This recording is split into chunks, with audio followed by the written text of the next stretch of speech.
जय हिंद साथियों, आप सभी का स्वागत करता हूं आप सभी के अपने चैनल टारगेट सिलेक्शन में। साथियों, आज की इस वीडियो में ऐसे शानदार यानी कि स्वर्णिम क्वेश्चन साथियों देखने वाले हैं जो डायरेक्ट आपको आपके एग्जाम में साथियों देखने को मिलेंगे। तो इन क्वेश्चंस को देखिएगा और अपने एग्जाम को साथियों क्रैक कीजिएगा। मेरा मानना है कि ये अकेली वीडियो, ये एकमात्र वीडियो साथियों आपके एग्जाम को हराने के लिए काफी होगी, क्योंकि आज की इस वीडियो में मैंने हर सब्जेक्ट का हर कॉन्सेप्ट साथियों कंप्लीट किया है। तो क्लास आपकी शुरू हो चुकी है।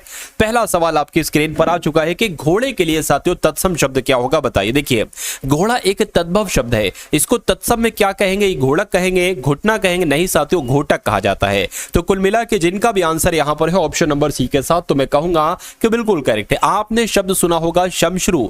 शमश्रु को तद्भव में क्या कहते हैं साथियों? मूछ कहते हैं, ठीक है ना। यानी कि मूछ को तत्सम में क्या कहते हैं साथियों? शमश्रु कहते हैं। उसके बाद देखिए कि निम्नलिखित में से कौन सा शब्द भाववाचक संज्ञा नहीं, यानी कि भाववाचक संज्ञा कौन कौन सी है मुझे बताइए। देखिए, लघुता शब्द इसमें भाववाचक संज्ञा है। आलस्य शब्द भी साथियों भाववाचक संज्ञा है। लेकिन पर्वत शब्द की बात करते हैं साथियों, ये कैसा शब्द है? ये एक जातिवाचक संज्ञा है, ठीक है ना।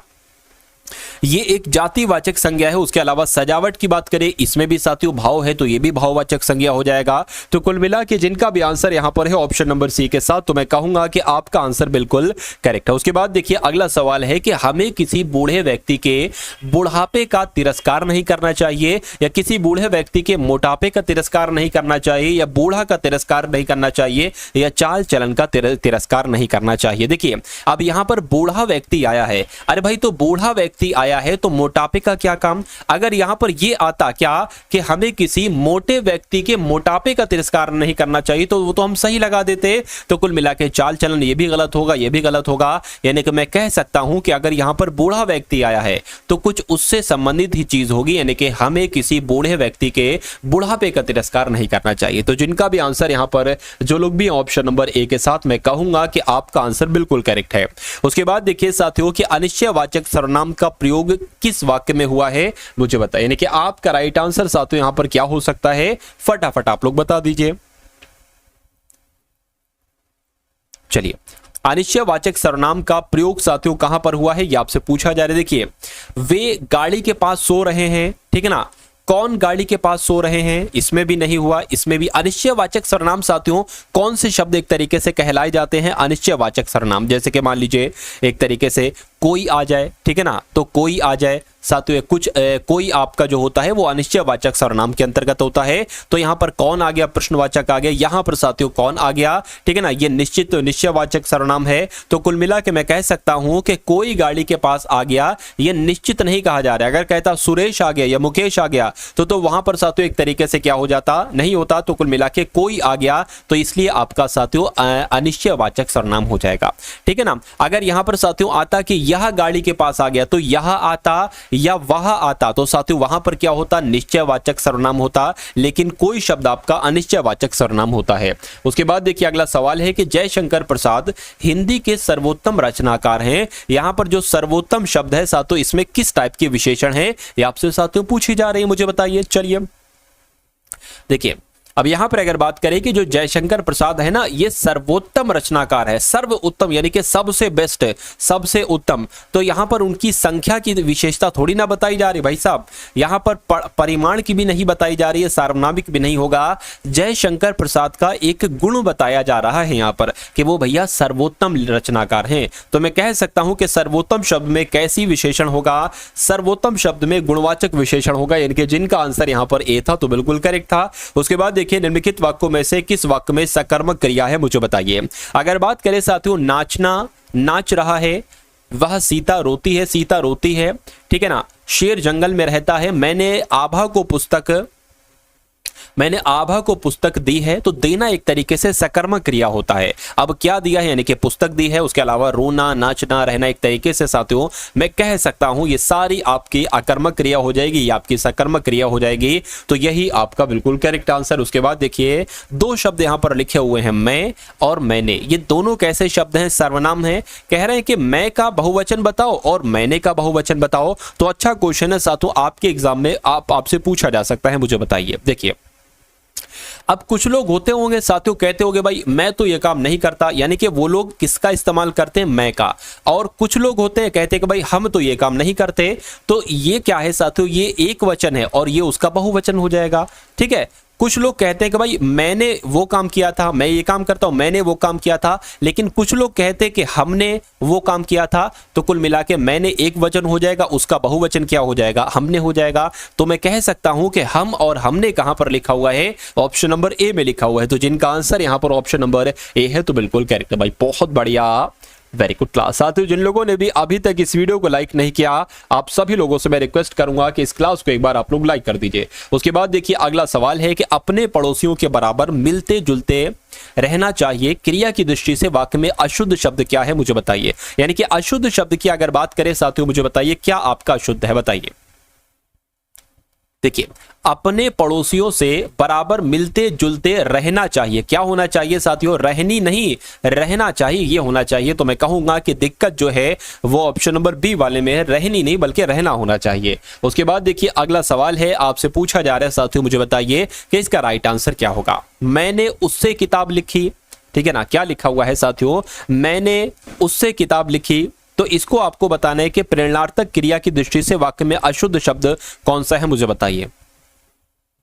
चलिए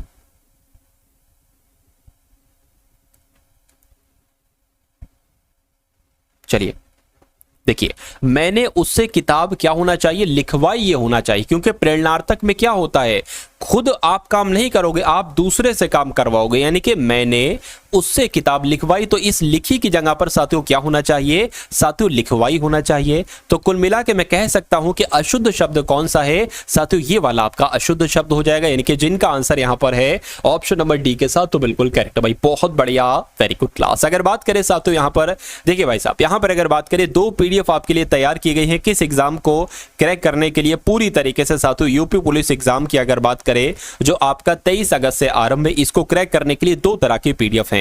एक तो साथियों यूपी पुलिस कांस्टेबल की ऑल शिफ्ट आपको दी जाएंगी सॉल्यूशन के साथ, जिसमें साथियों हिंदी होगी, जिसमें जीके जीएस यूपी जीके होगी, जिसमें मैथ होगी, जिसमें रीजनिंग होगी। मेरा मानना है कि अगर इन सभी शिफ्ट की अगर आप सभी कॉन्सेप्ट को क्लियर कर लेते हैं तो आपके लिए बहुत फायदेमंद होगा। और आपको 10 एक तरीके से एक्सपेक्टेड पेपर दिए जा रहे हैं। क्या आपको एक्सपेक्टेड पेपर दिए जा रहे हैं, इनमें हर वो कॉन्सेप्ट है जो आपके एग्जाम में पूछता है, भर्ती बोर्ड के जो एक तरीके से फेवरेट क्वेश्चन है और भर्ती बोर्ड के द्वारा चयनित एजेंसी के जो फेवरेट क्वेश्चन है। तो ये दोनों पीडीएफ आपको सिर्फ साथियों 45 रुपए की दी जा रही है। मेरा मानना है कि इन दोनों पीडीएफ को अगर आप लगा देते हैं और एग्जाम हॉल में चले जाते हैं तो बहुत फायदा आपको मिलेगा। तो इसको कैसे आप ले सकते हैं, डिस्क्रिप्शन में साथियों लिंक है व्हाट्सएप पर पीडीएफ प्राप्त करने का, उसमें आप क्लिक करेंगे तो आप व्हाट्सएप पर आ जाएंगे, वहां पर 45 रुपए का आपको पेमेंट करना है और ये पीडीएफ आपको साथियों भेज दी जाएगी। चलिए अब हम साथियों बढ़ते हैं कि हमारी कक्षा में 50 विद्यार्थी पढ़ते, इस वाक्य में विशेषण आपको बताने कि कैसा यहां पर साथियों विशेषण है, बताइए। अब देखिए यहां पर एक संख्या बताई जा रही है कि 50 विद्यार्थी हैं, तो कैसा विशेषण हो जाएगा, संख्यावाचक विशेषण हो जाएगा। यानी कि जिनका भी आंसर है ऑप्शन नंबर ए के साथ, मैं कहूंगा कि आंसर आपका बिल्कुल करेक्ट है। उसके बाद देखिए अगला सवाल है कि उस विकल्प का चयन कीजिए जिसमें निम्न मुहावरे का सही अर्थ दिया गया है। यानी कि चुल्लुओं लहू पीना, इसका मतलब क्या होता है, मुझे बताइए। तो बहुत कष्ट देना, क्या चुल्लुओं लहू पीना एक तरीके से बहुत कष्ट देना, ये आपका बिल्कुल सही और सटीक जवाब हो जाता है। पांव 12 होना साथियों, पांव 12 होना, इसका मतलब क्या होता है, तो भाई इसका मतलब होता है कि बहुत यानी कि खूब लाभ होना। राइट आंसर आपका जाएगा ए के साथ। अगला सवाल देखिए साथियों, ये दो शब्द आपको दिख रहे हैं, एक तो बलि और एक बलि, इन दोनों के मतलब आपसे पूछे जा रहे हैं साथियों, मुझे बताइए। चलिए देखिए कहते नहीं भाई कि उस जानवर की बलि चढ़ा दी गई, ठीक है ना, तो बलि को हम लोग क्या कह सकते हैं, बलिदान कह सकते हैं, आंगन नहीं, दीवार नहीं, संसार नहीं। उसके अलावा बलि कहते हैं भाई, ये तो एक तरीके से बाहुबली है, बाहुबली का मतलब हो जाएगा शक्तिशाली। यानी कि इन दोनों शब्दों के अर्थ क्या होते हैं ये मैंने आपको बता दिया और आपके एग्जाम में साथियों क्वेश्चन पूछे जाएंगे। साथियों ये पूरे क्वेश्चन, सभी क्वेश्चन मैंने बहुत एक तरीके से तराशा हुआ सवाल है, क्या एक क्वेश्चन एक तरीके से चुनिंदा सवाल है साथियों, तराशा हुआ सवाल है जो डायरेक्ट आपको आपके एग्जाम में इस बार देखने को मिलेगा। तो अगर आप चाहते हैं साथियों कि इस बार अपने एग्जाम को बहुत शानदार तरीके से क्रैक करें तो टारगेट सिलेक्शन डेली 3 से 4 वीडियोस दे रहा है। सभी वीडियोस को आपको एक तरीके से घोल कर पीना होगा, आपका एग्जाम आराम से निकल जाएगा। अब इस खाली जगह में साथियों एक शब्द आपको बताने के कौन सा शब्द आएगा कि घोष भूमिका मौखिक भाषा की आत्मा को शरीर प्रदान करती है, मैं कहूंगा नहीं, भाव की भूमिका नहीं साथियों लिपि आ जाएगा यहाँ पर। लिपि की भूमिका मौखिक भाषा की, ठीक है ना, आत्मा को शरीर प्रदान करती है। आपका राइट आंसर जो जाएगा वो ऑप्शन नंबर सी के साथ जाएगा। हिंदी भाषा की जननी साथियों किसे कहा जाता है बताइए। तो हिंदी भाषा की जननी तो भाई साहब संस्कृत कहलाई जाती है, ठीक है ना। बहुत शानदार क्वेश्चन, बहुत इंपॉर्टेंट क्वेश्चन है। उसके बाद देखिए इनमें से किसे भारत भारती सम्मान किसे नहीं मिला साथियों, मुझे बताइए। देखिए भारत भारती सम्मान की अगर बात करते हैं किसको नहीं मिला, ये आपसे कुल मिला के पूछा जा रहा है, मुझे बताइए। देखिए अगर बात करें साथियों केदारनाथ को भी मिला था भारत भारती सम्मान। उसके अलावा अगर यहां पर बात करते हैं साथियों सूर्यकांत त्रिपाठी निराला को नहीं मिला, इनको भी मिला, इनको भी मिला, यानी कि आंसर आपका जाएगा बी के साथ। उसके बाद देखिए धरती धन्ना उपन्यास, इस उपन्यास के रचयिता आपसे कुल मिला के पूछे जा रहे हैं, तो आप लोग ध्यान रखेंगे धरती धन्ना अपना, ठीक है ना। इस उपन्यास के रचयिता कौन है? जगदीश चंद्र है। क्या नाम है इनका? जगदीश चंद्र इनका नाम है, ये आपको साथियों याद रखना है। अब उसके बाद देखिएगा अगला सवाल है आपकी स्क्रीन पर कि प्रगतिवाद किसकी कृति है, मुझे बताइए। तो अगर आपके एग्जाम में आ जाए कि ये किसकी कृति है, तो शिवदान सिंह चौहान की ये कृति है प्रगतिवाद जिसका नाम है। उसके बाद देखिए मानव का हंस, क्या मानस का हंस ये उपन्यास है अमृतलाल नागर के अनुसार राम नवमी के दिन कहां पर पूरा हुआ था बताइए। सवाल आपसे पूछा जाएगा डायरेक्ट, तो आप लोग ध्यान रखेंगे यूपी के लखनऊ में साथियों इसको पूरा हुआ था। और ये मानस का हंस किसका उपन्यास है? अमृतलाल नागर के अनुसार साथियों इसका राइट आंसर हो जाएगा। चलिए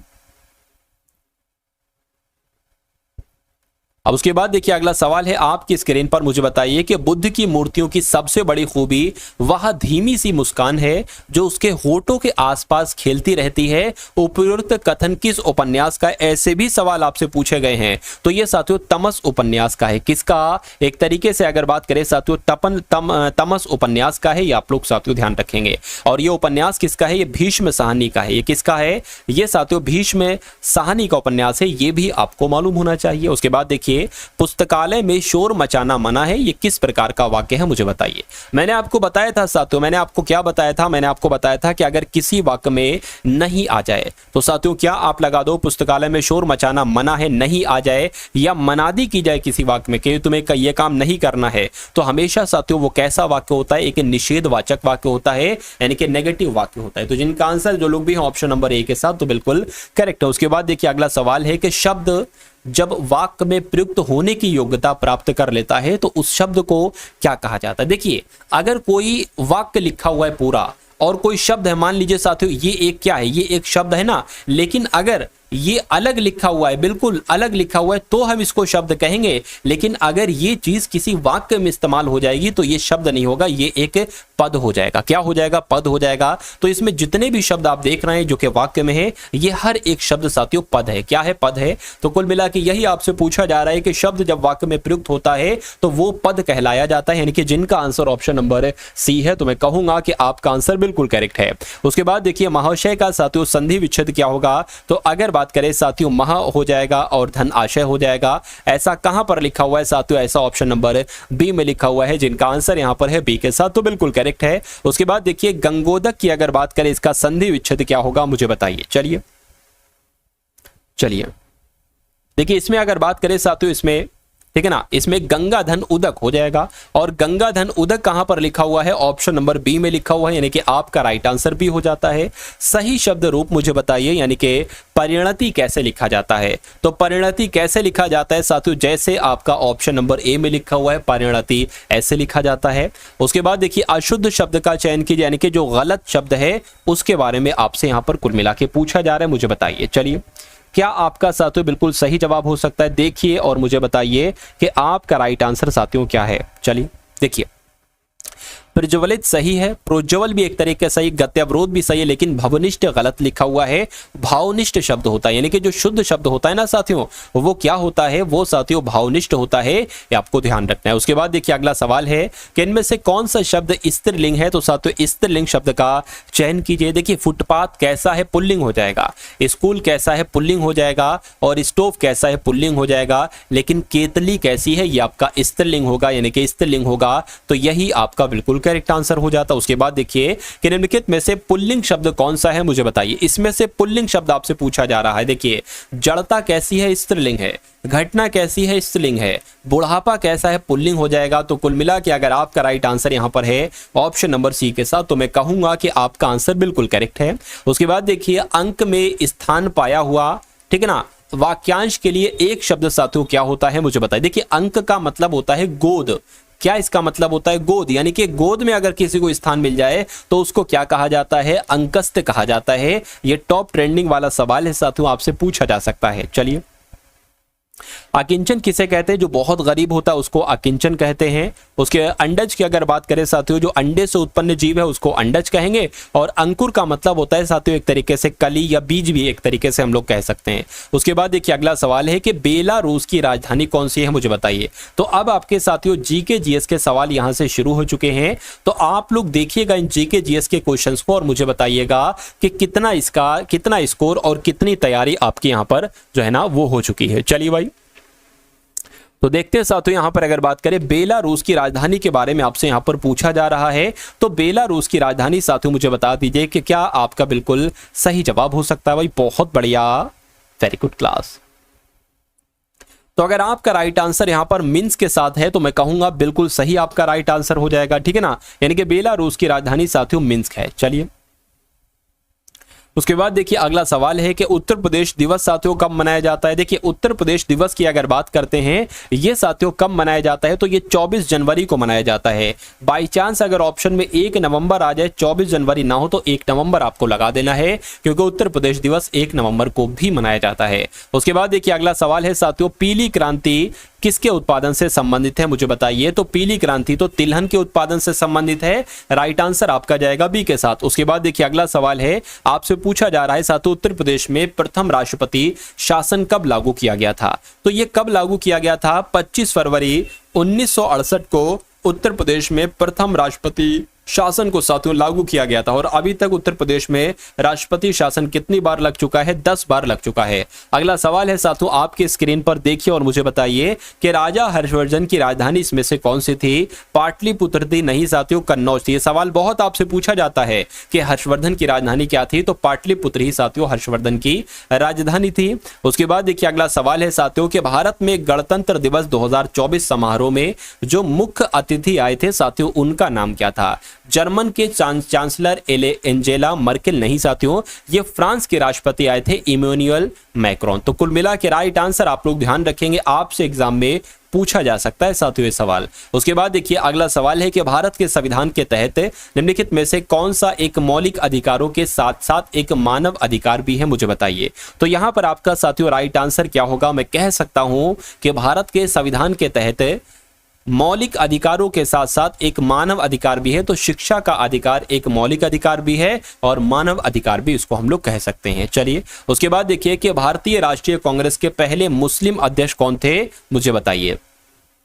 तो जिनका भी आंसर, जो लोग भी यहां पर हैं बदरुद्दीन तैयब जी के साथ, तो मैं कहूंगा कि आपका आंसर बिल्कुल करेक्ट है। उसके बाद देखिए भारतीय संविधान के किस अनुच्छेद के तहत राज्य सरकार शराब पर प्रतिबंध लगा सकती है। तो जो शराब पर प्रतिबंध लगाया जा सकता है साथियों, वो अनुच्छेद 47 के तहत लगाया जा सकता है, ये आप लोग ध्यान रखेंगे। उसके बाद देखिए भारत में पुलिस के पद अनुक्रम में सबसे निचला पद कौन सा है, मुझे बताइए। तो अगर बात करें साथियों इस क्वेश्चन की राइट आंसर की, तो जो कांस्टेबल होता है यानी कि जो सिपाही होता है वो पुलिस के पदानुक्रम में सबसे निचला पद होता है, ये आप लोग ध्यान रखेंगे। उसके बाद देखिए अगला सवाल है कि निम्नलिखित में से पदार्थ की 5वीं अवस्था को क्या कहा जाता है। तो आपने साथियों बचपन में पढ़ा होगा कि पदार्थ की 5वीं अवस्था को क्या कहा जाता है, बोन्स आइंस्टीन कंडेंसेंट एक तरीके से कहा जाता है, ठीक ना, कंडेंसेंट कहा जाता है, बोन्स आइंस्टीन एक तरीके से आप लोग ध्यान रखेंगे, आंसर आपका जाएगा सी के साथ। उसके बाद देखिए विश्व जल दिवस साथियों ये किस दिन मनाया जाता है, मुझे बताइए। तो अगर बात करें साथियों ये कब मनाया जाता है, ये 22 मार्च को मनाया जाता है। जो भी मैं आपको साथियों एक तरीके से यहाँ पर दिखा रहा हूं वो आपके एग्जाम के लिए बहुत इंपॉर्टेंट है, आप सभी लोग साथियों उनको ध्यान रखेंगे। उसके बाद देखिए a century is not enough, क्या a century in not enough साथियों ये किसकी आत्मकथा है, तो ये सौरभ गांगुली की आत्मकथा है। किसकी आत्मकथा है साथियों, ये सौरभ गांगुली की आत्मकथा है, ये आपको ध्यान रखना है, आपको याद रखना है, सवाल आपसे तो यही पूछे जाएंगे। उसके बाद देखिए उत्तर प्रदेश के बुलंदशहर जिले में कौन सा स्थान चीनी मिट्टी की चीजों के लिए जाना जाता है, मुझे बताइए। चलिए तो अगर बात करें साथियों, खुर्जा आपका यहाँ पर बिल्कुल सही जवाब हो जाएगा, यानी कि उत्तर प्रदेश के बुलंदशहर में जो खुर्जा स्थान है चीनी मिट्टी की चीजों के लिए जाना जाता है। उसके बाद देखिए, भारत का पहला राष्ट्रीय समुद्री जैव विविधता केंद्र ये साथियों कहां पर है, तो आप लोग ध्यान रखेंगे जामनगर में है, ठीक है ना। ये साथियों कहां पर है, जामनगर में है। और जामनगर कहां पर है, जामनगर साथियों गुजरात में है। चलिए अब उसके बाद देखिए अगला सवाल है, आपसे पूछा जा रहा है कि जो कृत्रिम दिल है इसका आविष्कार किसने किया था, मुझे बताइए। तो अगर बात करें साथियों, पॉल विंचल इनका नाम है। इनका नाम क्या है, इनका नाम है पॉल विंचल। और पॉल विंचल ने ही एक तरीके से आर्टिफिशियल हार्ट का आविष्कार किया था। उसके बाद देखिए अगला सवाल है कि 1971 के युद्ध के दौरान भारत के रक्षा मंत्री कौन थे, यानी कि जब 1971 का साथियों युद्ध हुआ था तो उस समय भारत के रक्षा मंत्री कौन थे, मुझे बताइए। क्या आपका यहां पर बिल्कुल सही जवाब हो जाएगा, तो जगजीवन राम साथियों उस समय रक्षा मंत्री थे। राइट आंसर आपका जाएगा ए के साथ। उत्तर प्रदेश में कितने जिले हैं, तो उत्तर प्रदेश में साथियों 75 जिले हैं। कितने जिले हैं, 75 जिले हैं साथियों, ये आपको मालूम होना चाहिए। उसके अलावा अगर बात करें उत्तर प्रदेश में कितने मंडल हैं, तो कितने मंडल हैं साथियों, 18 मंडल हैं। अगर आपसे पूछे कि कितने नगर निगम है, क्या उत्तर प्रदेश में कितने नगर निगम है, अगर आपसे पूछे तो साथियों 17 नगर निगम है, ये भी आप लोग ध्यान रखेंगे। उसके बाद देखिए, राष्ट्रपति किसकी सलाह से लोकसभा को भंग कर सकता है, मुझे बताइए। तो अगर बात करें कि यहां पर आपका राइट आंसर किस ऑप्शन के साथ जाएगा, बताइए। तो अगर साथियों बात करें प्रधानमंत्री के आंसर होगा बिल्कुल साथियों, राष्ट्रपति प्रधानमंत्री की सलाह से लोकसभा को भंग कर सकते हैं। राइट आंसर आपका जाना चाहिए ऑप्शन नंबर ए के साथ। भाई बहुत बढ़िया, वेरी गुड क्लास। उसके बाद देखिए साथियों अगला सवाल है। अब साथियों एक तरीके से यहाँ पर क्वेश्चंस आपके सामने जो है वो लिखा हुआ है साथियों कि आप अवकाश पर एक पुलिस अधिकारी हैं, मतलब आप छुट्टी पर हैं। ऐसा कहा जा रहा है कि जब आप बैंक में कतार में खड़े हैं तो कोई बीच में जबरदस्ती कतार में घुसने की कोशिश कर रहा है। लोग चिल्लाने लगते हैं लेकिन कोई कुछ नहीं करता। आपकी तत्काल कार्रवाई क्या होनी चाहिए? कि आप अपनी टीम के सदस्यों को बुलाएंगे और उसे गिरफ्तार करेंगे, या व्यक्ति की पृष्ठभूमि की जांच करेंगे और फिर तय करेंगे कि आप उसके खिलाफ कोई कार्रवाई करनी चाहिए कि नहीं। बैंक सुरक्षा से मामले को देखने के लिए कहेंगे। बिल्कुल साथियों, आप वहां पर क्या करेंगे, आप उसकी बैकग्राउंड थोड़ी ना देखेंगे ना, आप फौरन अपनी टीम को साथियों एक तरीके से बुलाएंगे। आप क्या करेंगे, आप जो बैंक की सुरक्षा है, जो गार्ड है, उससे कहेंगे, वो उसको साथियों संभाल लेगा। वहां पर जो रूल है एक तरीके से वो उनको लागू करेगा, गार्ड वहां पर देखेगा, ठीक है ना। तो कुल मिला के राइट आंसर आपका जो जाएगा वो ऑप्शन नंबर सी के साथ जाएगा। उसके बाद देखिए अगला सवाल है आपके स्क्रीन पर साथियों, मुझे बताइए। देखिए कि निम्नलिखित प्रश्न में दिए गए विकल्पों में से विषम अक्षर को आपको चुनना है। क्या विषम साथियों अक्षर को आप लोग चुनिए और मुझे बताइए सही जवाब आपका क्या हो सकता है। देखिए यहां पर अगर साथियों हम लोग बात करते हैं कि देखिए सबसे पहले अगर बात करें यहां पर V से W हुआ है यानी कि 1 प्लस हुआ है, W से Y हुआ है यानी कि WXY यानी कि 2 प्लस हुआ है, यानी कि पहले 1 प्लस हुआ फिर 2 प्लस हुआ और Y फिर Z फिर AB यानी कि साथियों फिर 3 प्लस हो गया। तो यहां पर 1 2 3 का बना। यहां पर देख लेते हैं L के बाद साथियों M होता है यानी कि 1 प्लस हुआ, M 13 पर होता है, O 15 पर होता है, 2 प्लस हुआ। उसके बाद 15 से 18 हो गए यानी कि 3 प्लस हुआ। तो जो यहां पर लॉजिक लगा वही लॉजिक यहां पर लगा। यहां पर देखते हैं साथियों Q से S हुआ है, 1 बढ़ाया गया है। S से V हुआ है साथियों, कितना बढ़ाया गया? S से जब V होगा S 19 पर होता है, V 22 पर होता है, तो साथियों 3 बढ़ाया गया है। उसके बाद V होता है आपका 22 पर, ठीक है ना, और Y होता है 25 पर यानी कि 3 बढ़ाया गया है। यहां पर अगर बात करें 1 बढ़ाया गया, यहां पर 2 बढ़ाया गया, यहां पर साथियों 3 बढ़ाया गया। तो मैं कह सकता हूं जो लॉजिक यहां पर है वो लॉजिक यहां पर है, वो लॉजिक यहां पर है, लेकिन यहां पर वो लॉजिक नहीं, क्योंकि यहां पर 1 3 3 बढ़ाया जा रहा है और यहां पर 1 2 3 1 2 3 1 2 3 बढ़ाया जा रहा है। तो कुल मिला के राइट आंसर आपका ऑप्शन नंबर सी अगर है तो मैं कहूंगा कि आपका आंसर बिल्कुल करेक्ट है। उसके बाद देखिए अगला सवाल है आपकी स्क्रीन पर, मुझे बताइए। चलिए तो यहां पर साथियों आपका राइट आंसर क्या हो सकता है, आपसे पूछा जा रहा है। देखिए भाई साहब कि एक पंक्ति में पूर्वी दाएं से, मतलब डायरेक्शन का क्वेश्चन है और मेरा मानना है साथियों कि डायरेक्शन वाली चीजें आप भली भांति साथियों जानते होंगे, ठीक है ना। देखिए साथियों कि एक पंक्ति में पूर्वी दाएं से 7वें स्थान पर है, तो मान लेते हैं साथियों पूर्वी दाएं से 7वें यानी कि दाएं से यानी कि इधर से साथियों 7वें स्थान पर है। कौन है साथियों? पूर्वी है। उसके बाद क्या कहा जा रहा है कि और टीना और टीशा बाएं से 18वें स्थान पर है, और यहां पर अगर बात करें साथियों ये कोई है, ये 18वें स्थान पर है। इनका नाम क्या है साथियों? टीशा इनका नाम है। चलिए कोई बात नहीं। उसके बाद कह रहे हैं कि यदि वे अपने स्थान आपस में बदल लेती हैं, यानी कि पूर्वी जो है ना वो यहां पर आ जाती है और टीशा जो है ना वो यहां पर आ जाती है, तो क्या होता है, तो टीशा बाएं से 20वें स्थान पर आ जाती है। यानी कि अगर टीशा साथियों मान लेते हैं कि टीशा यहां पर आ जाती है, तो कह रहे हैं कि टीशा जो है ना ये बाएं से 20वें स्थान पर हो जाती है। यानी कि अगर इधर से काउंट करेंगे तो ये साथियों 20वें स्थान पर होगी। अब देखिए ये इसकी जगह पर आ गई है, यानी कि पूर्वी के इधर को कितनी लड़कियां थी, 6 लड़कियां थी, 1 2 3 4 5 6। अरे भाई जब भी तो होगी ये 7वीं, 1 2 3 4 5 6 7, तो कुल मिला के ये इधर हो गई 20 लड़कियां और इसके इधर कितने हैं साथियों, 6 लड़कियां हैं। तो कुल मिला के 1 2 3 4 5 6, तो कुल मिला के टोटल कितनी होगी, यानी कि 20 तो यहां तक हो गई और 6 यहां तक हो गई। तो मैं कह सकता हूं कि 26 लड़कियां होंगी। और पूछा भी यही जा रहा है कि पंक्तियों में कितने व्यक्ति हैं, तो साथियों 26 व्यक्ति हैं। आंसर आपका जाएगा 26 के साथ साथियों सी के साथ। उसके बाद देखिए अगला सवाल है, आपकी स्क्रीन पर देखिए और मुझे बताइए कि आपका राइट आंसर साथियों किस ऑप्शन के साथ जाएगा। देखिए यहां पर अगर बात करें कि यहां पर साथियों लिखा हुआ है कुछ एक तरीके से, तो इन चारों वर्ड का जो कोड है ना साथियों क्या है, वो सियोल ओलंपिक ऑर्गेनाइजेशन कमिटी है। ठीक है, उसके बाद लिखा हुआ है हाइटो GNR EMF, इसका कोड क्या है, समर ओलंपिक गेम्स है।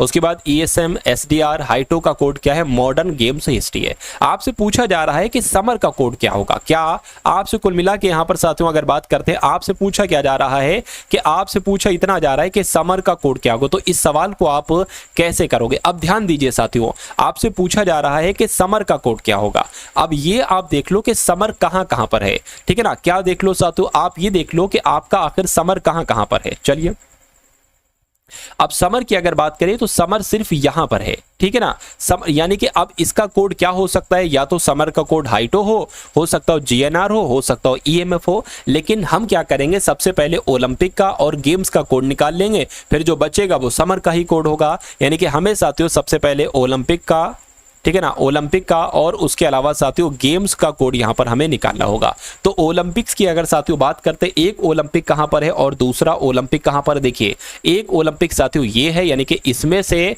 और एक ओलंपिक आपका इसमें है, यानी कि इसमें से। तो कुल मिला के इसमें देखिए सेम आपको क्या लग रहा है। देखिए तो EMF की अगर बात करते हैं साथियों, ठीक है ना, देखिए अगर साथियों यहां पर बात करें हम लोग, तो यहां पर अगर बात करें ओलंपिक की बात चल रही है, ओलंपिक की साथियों जब हम बात करते हैं तो यहां पर एक तो ये GNR ये है साथियों और एक ये GNR है।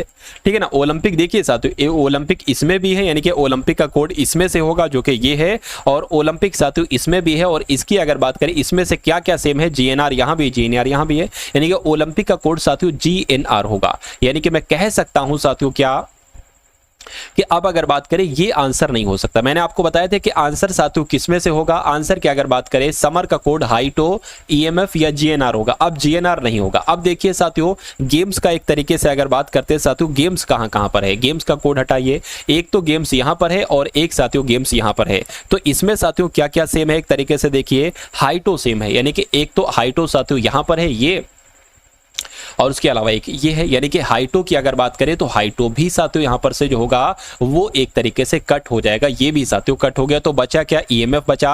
यानी कि साथियों देखिए अब समर का कोड क्या हो जाएगा साथियों, एक तरीके से EMF हो जाएगा, और EMF ही आपका राइट आंसर हो जाएगा, जो कौन से ऑप्शन में साथियों, ऑप्शन नंबर B वाले में है। अब उसके बाद देखिए उम्मीद करता हूं साथियों ये सवाल आपकी समझ में आया होगा। अगर कोई दिक्कत कोई परेशानी लगी हो तो एक बार इसको रिपीट साथियों आप लोग जरूर कर लेंगे। चलिए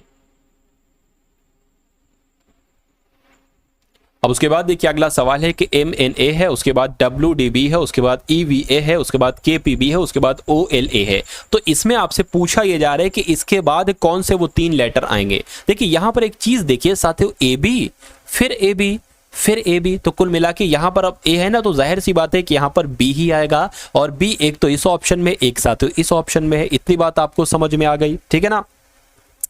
अब देखिए यहां पर अगर बात करें ये MN एक दूसरे के अपोजिट हैं, ये भी एक दूसरे के अपोजिट हैं। अरे भाई D का W क्या, D का अपोजिट W होता है और E का अपोजिट साथियों V होता है। अगर आपको याद है कि अपोजिट याद है तो अच्छी बात है, लेकिन अगर आपको निकालना हो, जैसे कि अगर मैं आपसे साथियों कहूं क्या कि V का अपोजिट क्या होगा, v का अपोजिट क्या होगा, तो v का जो पोजीशन होती है वो कितनी होती है, 22 पर होती है। तो अगर v का आपको निकालना है अपोजिट, तो साथियों 27 में से 22 को घटाइए, 22 को जब आप घटाएंगे तो 5 आएगा, और 5 पर साथियों क्या आता है, 5 पर e आता है। यानी कि मैं कह सकता हूं कि v का अपोजिट क्या होगा, e होगा। और यहां पर देखिए v का अपोजिट e ही है। अब ये ना कहिएगा लेटर तो 26 होते हैं, 27 में से क्यों घटा रहे हो, तो 27 में से ही साथियों हमको क्या करना पड़ेगा, घटाना पड़ेगा। इतनी बात साथियों आपको समझ में आना चाहिए। चलिए अब अगर साथियों यहां पर हम लोग बात करते हैं, देखिए ठीक है ना।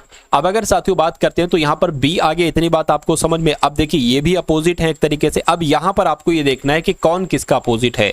तो अगर बात करें साथियों, क्या आपका यहां पर अगर बात करें क्यू जे का अपोजिट होता है, नहीं होता है। क्यू जे का अपोजिट होता है, नहीं होता है साथियों। तो ये तो हो ही नहीं सकता क्योंकि यहां पर ए आ रहा है। Q का अपोजिट K नहीं होता है, Q का अपोजिट J होता है। अब अगर कैसे होता है साथियों, Q होता है 17 पर, ठीक है ना, Q होता है 17 पर। तो इसमें से साथियों अगर आप 27 में से इसको घटाएंगे 10 आएगा, और 10 होता है साथियों 10 नंबर पर होता है J, जो कि J यहां पर आ गया है। तो मैं कहूंगा कि आंसर आपका जाएगा ऑप्शन नंबर बी के साथ, और जिनका आंसर यहां पर ऑप्शन नंबर बी के साथ है तो बिल्कुल करेक्ट भाई, बहुत बढ़िया, वेरी गुड क्लास। साथियों जिन लोगों ने यहाँ पर क्लास को एक तरीके से लाइक नहीं किया, या जो लोग चैनल पर अगर नए हैं साथियों, उन लोगों ने चैनल को सब्सक्राइब नहीं किया, तो तुरंत चैनल को सब्सक्राइब कर दीजिए, ठीक है ना। क्योंकि जो कंटेंट आपको साथियों दिया जाएगा, जो क्वेश्चंस आपको दिए जाएंगे, वो आपके एग्जाम के लिए बहुत इंपॉर्टेंट है। अब अगर बात करें साथियों, आपको बताना है कि एक भिन्न है, सबसे अलग है, 3 ऑप्शन में से उसको ही आपको चुनना है। देखिए लेखक किसका इस्तेमाल करता है, तो कलम का। बावर्ची का चाकू का इस्तेमाल करता है, बिल्कुल साथियों, सैलेड बनाने के लिए, प्याज वगैरह काटने के लिए तो उसको चाकू की जरूरत पड़ती है। उसके अलावा चिकित्सक या रोगी का इस्तेमाल करता है, नहीं साथियों, रोगी का इलाज करता है। उसी प्रकार अगर बात करें दर्जी सुई का इस्तेमाल करता है। तो कुल मिला के सबसे अलग जो होगा, सबसे विषम जो होगा, वो ऑप्शन नंबर। बात करें कि यहां पर आपका जो सही जवाब है वो साथियों किस ऑप्शन के साथ जाएगा। देखिए यहां पर अगर बात करें साथियों 750 है, 710 है, उसके बाद 630 है, उसके बाद आपको बताने कि यहां पर कौन सा नंबर आएगा, और उसके बाद 150 आना चाहिए। तो अगर बात करें साथियों, ये देखिए 750 से यहां पर कितना हुआ है, 710 हुआ है। तो मैं कह सकता हूं कि 40 यहां पर माइनस किया गया है। कितना माइनस किया गया, 40 माइनस किया है। 710 से साथियों 630 हुआ है, यानी कि यहां पर 80 माइनस किया गया है, 80 माइनस किया गया है। अब देखिए 40 माइनस किया गया, 80 माइनस किया गया, तो मेरे ख्याल से अब 160 यहां पर माइनस करना चाहिए, 160। तो जरा 630 में से 160 माइनस करके देखिए कितना आता है। यहां पर 13 में से साथियों 6 जाएगा, 7 बचेगा, यहां पर साथियों 4 आ जाएगा। तो क्या यहां पर साथियों 470 आना चाहिए, मैं देखता हूं। अब देखिए यहां पर 40 माइनस किया, यहां पर 80 किया, यहां पर 160 किया, तो अब 470 में से कितना, 160 दुना 1600 कितना होते हैं, 320 होते हैं, तो एक तरीके से। तो यहां पर साथियों अगर 320 माइनस करेंगे 470 में से और 150 आ जाएगा, तो साथियों यही हमारा जवाब होगा। 470 में से 320 जरा माइनस कीजिए, 0, 5 और साथियों 1, यानी कि बिल्कुल साथियों 150 आ गया। तो मैं कह सकता हूं कि प्रश्नवाचक चिन्ह की जगह पर 470 आएगा, और यही आपका बिल्कुल करेक्ट आंसर भी हो जाता है। उसके बाद देखिए अगला सवाल है, आपसे पूछा जा रहा है कि यहां पर साथियों इंग्लैंड लिखा हुआ है और इंग्लैंड का कोड लिखा हुआ है 1 2 3 4 5 4 5 2 6। उसके अलावा फ्रांस लिखा हुआ है, उसका कोड लिखा हुआ है। तो ग्रीस का साथियों कोड क्या होगा, ये आपको बताने। देखिए यहां पर अगर ऐसा सवाल आए ना, तो इसका मतलब होता है कि ई का कोड 1 है, एन का कोड 2 है, डी का कोड 6 है, उसी प्रकार एफ का कोड 7 है, ऐसे करके होता है। तो कुल मिला के जी का कोड क्या है साथियों, जी का कोड ये 1 2 3, जी का कोड है 1 2 3, तो 3 यहां पर साथियों आ जाएगा, और 3 ऑप्शन में भी है। देखिए 3 ऑप्शन में भी है। उसके बाद अगर बात करें ई का कोड क्या है, जरा देखिए साथियों, ई का कोड 1 है, तो यहां पर 1 आ जाएगा, यानी कि 1 साथियों ऑप्शन में, ये नहीं हो सकता, ये नहीं हो सकता। उसके अलावा अगर बात करें साथियों ई का कोड क्या है, देखिए जरा, तो ई का कोड 1 और 1 है, यानी कि 1 1 आना चाहिए। और ऐसा 2 बार 1 कहां पर है साथियों, कहां पर है, कहां पर है, कहां पर है, सिर्फ इस ऑप्शन में है। तो मैं कहूंगा कि यही आपका बिल्कुल करेक्ट आंसर हो जाता है। उसके बाद देखिए अगला सवाल है, आपके स्क्रीन पर साथियों देखिए और मुझे बताइए कि आपका जो सही जवाब है वो क्या, किस ऑप्शन के साथ जाएगा, बताइए। देखिए यहां पर अगर बात करते हैं साथियों, हम लोग इसको थोड़ा सा बड़ा कर दें, क्या करें,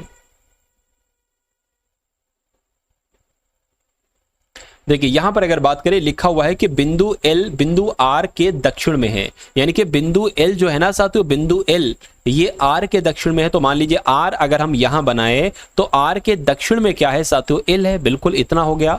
और 10 किलोमीटर ये भी कहा गया, 10 किलोमीटर है। उसके बाद कह रहे हैं कि बिंदु जी बिंदु एल के पश्चिम में, तो बिंदु एल का पश्चिम क्या होगा, बिंदु एल का पश्चिम साथियों ये होगा। तो बिंदु जी जो है साथियों वो बिंदु एल के पश्चिम में है। एल के भाई साहब ये पश्चिम में हो गई, ठीक है, और 12 किलोमीटर, ठीक है 12 किलोमीटर हो गई। उसके बाद कह रहे हैं कि बिंदु एम बिंदु जी के दक्षिण में है। बिंदु जी का दक्षिण किधर होगा, एक सेकेंड। अब बिंदु एक तरीके से अगर बात करें साथियों यहां पर क्या होगा, यहां पर ये नीचे बनेगा तो मुझे थोड़ा सा ऊपर बनाना चाहिए था, ठीक है। दोबारा से इसको इसलिए हमको करना पड़ेगा क्योंकि नीचे जगह नहीं है, तो अब थोड़ा सा ऊपर को बनाएंगे। लिखा हुआ है कि एल बिंदु एल आर के दक्षिण में है, यानी कि आर के दक्षिण में साथियों क्या है, आर के दक्षिण में साथियों बिंदु एल है और ये 10 किलोमीटर की दूरी पर है। चलिए उसके बाद कह रहे हैं कि बिंदु जी एल के पश्चिम में, एल का पश्चिम किधर होगा, इधर होगा, और ये 12 किलोमीटर पर है साथियों जी, ठीक है ना। उसके बाद क्या कहा गया है, कहा गया है कि बिंदु एम जी के दक्षिण में, यानी कि बिंदु जी के दक्षिण में क्या है साथियों, बिंदु जी के दक्षिण में 13 किलोमीटर क्या है साथियों, एम है। तो यहां पर साथियों ये आपका एम हो जाएगा, ठीक है ना। उसके बाद कहा गया कि बिंदु टी बिंदु एम के पूर्व में है। बिंदु एम का पूर्व किधर होगा, बिंदु एम का पूर्व ये होगा। बिंदु टी यहां पर है और कितने किलोमीटर है साथियों, 4 किलोमीटर। तो ज्यादा मैंने कुछ बना दिया, ठीक है ना, मैंने कुछ ज्यादा बना दिया। अगर बात करिए क्या आ गया भाई साहब, देखिए यहां पर अगर बात करें साथियों 4 किलोमीटर है ना, तो थोड़ा सा चलाना है। यहां पर क्या आ जाएगा, यहां पर बिंदु टी आ जाएगा। उसके बाद कह रहे हैं कि बिंदु जी से टी कितनी दूरी पर है, बिंदु जी से, ठीक है, मतलब इसकी दूरी आपसे पूछी जा रही है कि इसकी दूरी क्या है। अब देखिए इसकी ऊंचाई कितनी है, एक तरीके से साथियों 13 है, ठीक है, और ये कितना है साथियों 4 है। तो ये आपसे पूछी जा रही है कि ये क्या होगा, यानी कि कर्ण आपसे कुल मिला के पूछा जा रहा है। ये कर्ण होता है, ये लंब होता है, ये आधार होता है। सूत्र होता है साथियों कर्ण का स्क्वायर बराबर आधार का स्क्वायर प्लस एक तरीके से हाइट का स्क्वायर हो जाएगा, ठीक है ना।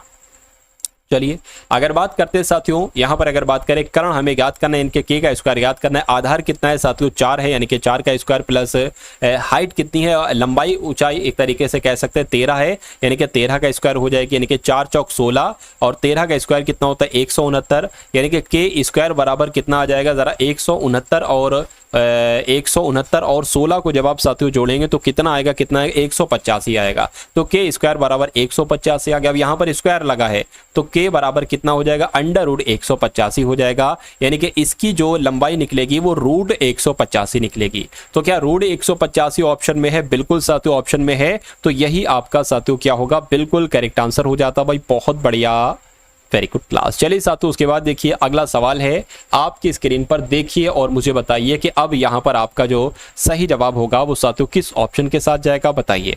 चलिए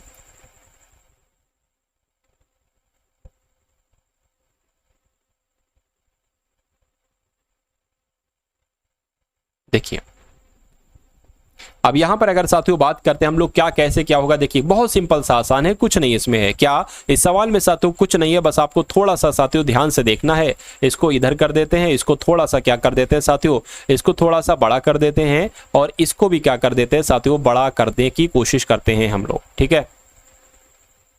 ये आपका बी हो गया, उसके अलावा साथियों ये आपका क्या हो गया, सी हो गया, और ये आपका क्या हो गया साथियों, डी हो गया। चलिए अब बताइए कि यहां पर आपका सही जवाब क्या होगा, यानी कि यहां पर अगर बात करते हैं साथियों कि क्या आपका आएगा, ये कुल मिला के आपसे यहां पर पूछा जा रहा है। तो देखिए और बताइए सही जवाब कैसे यहां पर क्या होगा, बताइए। देखिए अगर बात करें साथियों, ये आप देख पा रहे हो कि यहां पर एक ट्रायंगल है, इसमें भी इसमें भी इसमें भी, और ये तीनों ट्रायंगल ऊपर की तरफ जा रहे हैं, यानी कि ऑप्शन में जो होगा वो ट्रायंगल ऊपर की तरफ जाएगा। लेकिन यहां पर तो सर्किल है तो गलत हो जाएगी, यहां पर भी सर्किल है गलत हो जाएगी, यहां पर भी सर्किल है गलत हो जाएगा। यहां पर ट्रायंगल है और बिल्कुल ऊपर की तरफ जा रहा है, यानी कि कुल मिला के आपका राइट आंसर जो जाएगा वो किस ऑप्शन के साथ जाएगा, ऑप्शन नंबर बी के साथ जाएगा। अगला सवाल है आपकी स्क्रीन पर साथियों, देखिए और मुझे बताइए कि आपका राइट आंसर क्या होगा। देखिए चलिए देखिए यहां पर अगर बात करें साथियों, बेजोड़ समूह आपको बताने कि जिसमें कोई एक तरीके से लॉजिक है, 3 में एक लॉजिक लग रहा है और एक में साथियों अलग लॉजिक लग रहा है। अब 6 9 से 45 बना है, 9 23 से 104 बना है, 5 47 से 71 बना है, 7 19 से 68 बना है। देखिए अगर साथियों हम यहां क्या करें, इस 6 का स्क्वायर करा दें, क्या 6 का स्क्वायर करा दे और उसमें 9 जोड़ दे, तो मेरा हिसाब है कि 45 बन जाएगा, और ये 45 लिखा हुआ है। अरे भाई 6 चंग 36 और 9 कितने होते हैं, 45 होते हैं। उसी प्रकार हम यहां पर अगर 9 का स्क्वायर करा दें, क्या 9 का स्क्वायर करा दें और उसमें साथियों 23 जोड़ दें, तो देखिए कितना बनता है 81 और 23 कितना बन जाएगा साथियों 4 और 10 यानी कि 104 बन जाएगा। और 104 साथियों यहाँ पर लिखा हुआ भी बिल्कुल, यानी कि जो इसमें लॉजिक लग रहा है वही लॉजिक इसमें लग रहा है। तो यहाँ पर अगर बात करें, अगर हम 5 का स्क्वायर करा दे और उसमें 47 जोड़ दे, यानी कि 47 + 25 अगर कर दे तो कितना हो जाएगा साथियों, एक तरीके से 72 हो जाएगा, लेकिन यहाँ पर 71 लिखा हुआ है। अब इसको भी देख लेते हैं साथियों, अगर 7 का स्क्वायर प्लस 19 जोड़ दें साथियों तो क्या, यानी कि 49 + 19 कितने हो जाते हैं साथियों 68 होते हैं बिल्कुल। तो यहाँ पर 68 आ जाएगा, यानी कि यहाँ पर साथियों जो लॉजिक आपका लगेगा वो गलत लगेगा और यही आपका क्या होगा, बिल्कुल सही और सटीक जवाब हो जाता है। भाई बहुत बढ़िया, वेरी गुड क्लास। चलिए उसके बाद देखिए साथियों अगला सवाल है आपकी स्क्रीन पर, बस 2 सवाल और बचे हैं, इनको देखना है बस साथियों। उसके बाद एक तरीके से अगली क्लास आप लोग देखेंगे। इसको मैं क्या करता हूं, थोड़ा सा बड़ा कर लेता हूं, ठीक है।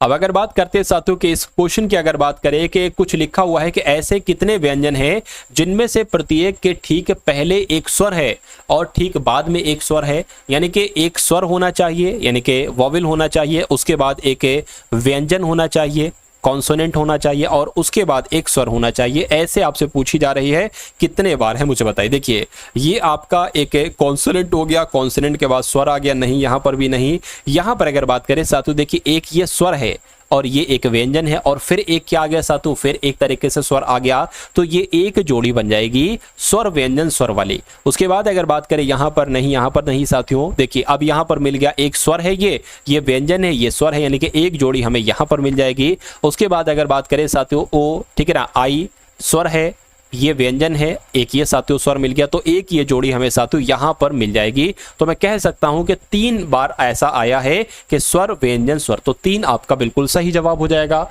उसके बाद देखिए अगला सवाल है और आज की इस क्लास का अंतिम सवाल है साथियों आपकी स्क्रीन पर। इसको मैं बड़ा कर देता हूं, क्यों, क्योंकि ऑप्शन के बिना साथियों हम क्वेश्चन को करेंगे। क्या, ऑप्शन के बिना साथियों क्वेश्चन को करने की एक तरीके से हम कोशिश करेंगे। चलिए अब यहां पर अगर बात करें साथियों क्या क्या लिखा हुआ है, यहां पर लिखा हुआ है कि एक व्यक्ति बिंदु ए से यात्रा करता है और 3 किलोमीटर पूर्व की तरफ जाता है। मान लेते हैं साथियों, क्या आप मान लेते हैं साथियों यहां पर हैं और ए से यानी कि ये आपका ए बिंदु है, ए से आप यात्रा करते हैं और 3 किलोमीटर पूर्व की तरफ जाते हैं, तो ये 3 किलोमीटर पूर्व की तरफ चले गए, ठीक है ना। और 3 किलोमीटर पूर्व की ओर बी तक यात्रा करते हैं, बी तक आप पहुंच गए। उसके बाद कह रहे हैं कि फिर वो बाएं मुड़ता है और सी तक पहुंचने के लिए 3 गुना दूरी तय करता है। बाएं मुड़ता है, बाएं यानी कि ऊपर जाता है और 3 गुना यानी कि इसकी 3 गुना दूरी चलेगा, तो जाहिर सी बात है 9 चलेगा, बिल्कुल 9 चलेगा। तो कहने के सी तक पहुंचने के लिए 3 सी तक यहां पर तक पहुंच गए साथियों।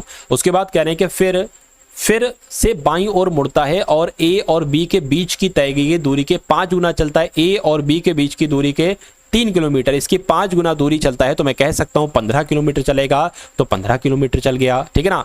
और कह रहे हैं कि अपने गंतव्य डी तक पहुंच जाता है और कह रहे हैं कि प्रारंभिक बिंदु यानी कि ये प्रारंभिक बिंदु और गंतव्य बिंदु यानी कि ये इसके बीच की न्यूनतम दूरी आपसे पूछी जा रही है कि ये दूरी साथियों कितनी हो सकती है, मुझे बताइए। देखिए अगर बात करते हैं साथियों यहां पर कि ये कितनी दूरी, इसकी कितनी ऊंचाई है, तो मैं कहूंगा साथियों 9 है। इसकी कितनी है साथियों, ये वाली इतनी, सिर्फ इतनी बताना है आपको। देखिए ये 3 है, तो जाहिर सी बात है ये 12 होगी, तो ये 12 हो गई। अब अगर बात करें तो इसकी आपसे कुल मिला के पूछी जा रही है, वही सूत्र लगाना है, कर्ण का स्क्वायर बराबर आधार का स्क्वायर, एक तरीके से साथियों लंब का स्क्वायर। तो अगर बात करते हैं साथियों कर्ण की, अगर बात करें कर्ण आपसे पूछा जा रहा है, तो कर्ण का स्क्वायर बराबर, ठीक है ना। अब 12 का स्क्वायर प्लस 9 का स्क्वायर, 12 का स्क्वायर होता है 144, 9 का स्क्वायर होता है 81। इनको अगर जोड़ें तो कितना आ जाएगा 5 और ये कितना 12, 12 का 2 और ये साथियों 2 आ जाएगा, यानी कि के स्क्वायर बराबर 225, यानी कि के बराबर क्या आ जाएगा साथियों, एक तरीके से मैं कह सकता हूं 15 गुणा 15 आ जाएगा, ठीक है। तो के बराबर कितना आ जाएगा 15 आ जाएगा, यानी कि इसकी जो एक तरीके से लंबाई होगी वो कितनी होगी 15 होगी। तो क्या 15 ऑप्शन में है, बिल्कुल साथियों 15 ऑप्शन में है। किस ऑप्शन में, ऑप्शन नंबर बी वाले में है। तो जिनका आंसर यहां पर है ऑप्शन नंबर बी के साथ, तो मैं कहूंगा कि आप सभी का आंसर बिल्कुल करेक्ट हो जाता। भाई बहुत बढ़िया, वेरी गुड क्लास। तो ये क्लास आपको कैसी लगी साथियों, एक बार कमेंट सेक्शन में आप लोग जरूर बताइएगा। इस वीडियो को लाइक कीजिएगा, वीडियो को शेयर कीजिएगा, अपने मित्रों के साथ शेयर कीजिएगा। और जिस पीडीएफ का मैंने जिक्र किया था उस पीडीएफ को साथियों अगर आप लेना चाहते हैं तो डिस्क्रिप्शन में उसका लिंक है, सिर्फ 45 रुपए में वो आपको दी जा रही है। उसके अलावा यूपी पुलिस कांस्टेबल प्लेलिस्ट का लिंक भी होगा डिस्क्रिप्शन में, उन सभी क्लासेस को जाकर देखिए। और व्हाट्सएप ग्रुप है, टेलीग्राम ग्रुप है, उन सभी ग्रुप्स को ज्वाइन कीजिए, क्योंकि सभी क्लासेस का लिंक मैं वहां पर डाल देता हूं। अगर वहां पर आप लोग ज्वाइन कर लेंगे तो सभी क्लासेस मेरी आप लोग देख पाएंगे। तो इस वीडियो को लाइक कीजिएगा, शेयर कीजिएगा। मिलते हैं हम सभी लोग आने वाली वीडियो में। जय हिंद साथियों।